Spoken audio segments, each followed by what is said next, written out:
I'm Dorothy Cordova. I was born in Seattle in 1932 at the height of the Depression, and I've lived in this area all my life. Well, Al Doggett, I'm running Al Doggett Studio. That's my studio. It's a home-based studio. Charlene Williams. That's who I am. I am owner of Charlene's Beauty and Boutiques, entrepreneur.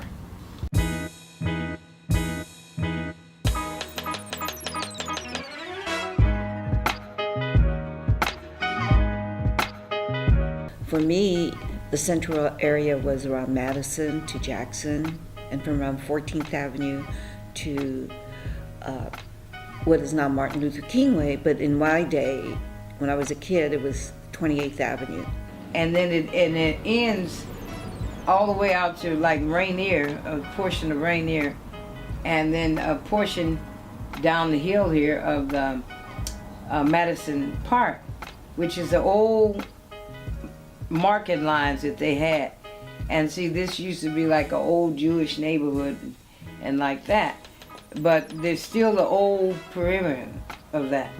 And that's what the Central District is, and this is why we have Central Area Chamber of Commerce, which encompasses all of that area.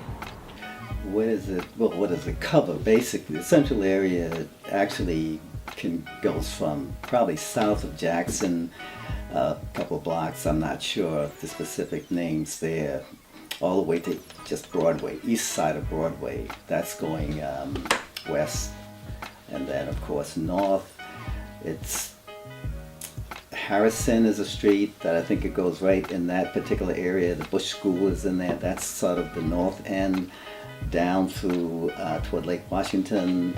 There's a Leschi area, kind of blends in at that point down there, but I think it goes down to Lake Washington in this specific area.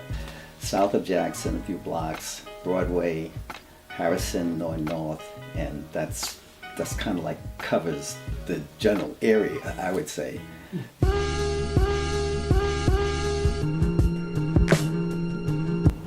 And so I bought this building in 1968, and I went to over 30 banks in the city of Seattle and Bellevue and everywhere. And they wouldn't give me a loan because of the fact I was a woman and black and, female, So they wasn't giving women loans at that time. A lot of things with Filipinos is serendipity, for me anyway, serendipity. It's, we get an opportunity and we could recognize it as an opportunity or fail to recognize it as an opportunity and seize it. At least that's my philosophy. And because my reading on that is Filipinos rarely get a second chance. Okay, maybe I sound negative, but I'm not, because it's a reality. A lot of times it's there fleetingly and we have to say, okay, we gotta grab it.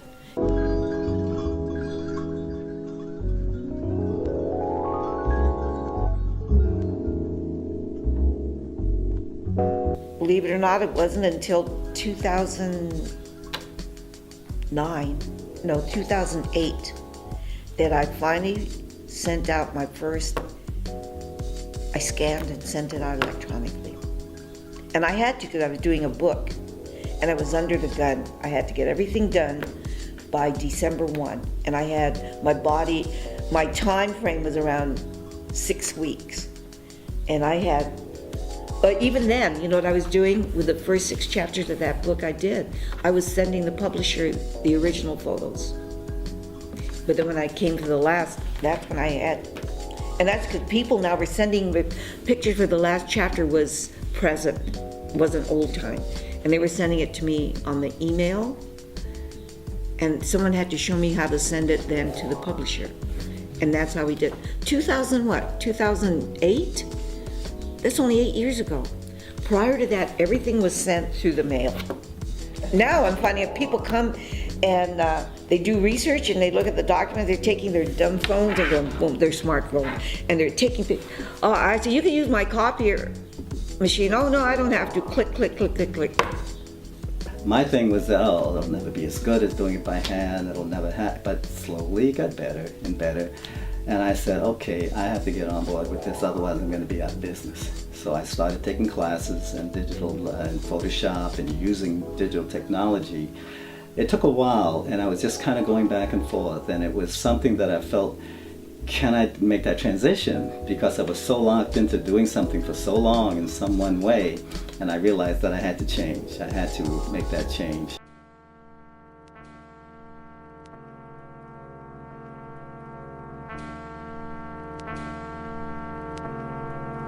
But I would tell them right now it's kind of a mixed culture. Right now everything is iffy. We don't know what it is, but we have to find our own place and make it work for us. So that's what I would tell people who come in this area, because there's a lot of work that needs to be done. The main thing, not just businesses, but in the sense of being able to have some kind of visibility that remains in the central area, showing the history that blacks were here, because again, it's slowly diluting out now. But I think that's important to make sure we hold on to the presence that was here.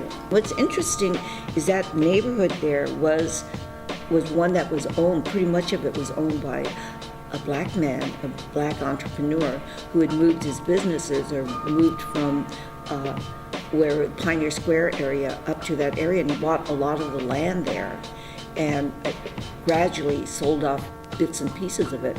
But as a child growing up in the valley, in the Madison Valley, I remember walking up Denny and going to the Strickland's drugstore. Gone. Right now, if you go down there, all you see are cranes, because they're building places where people like me, my children, we won't be able to live. Things are changing, and that's because Seattle is changing.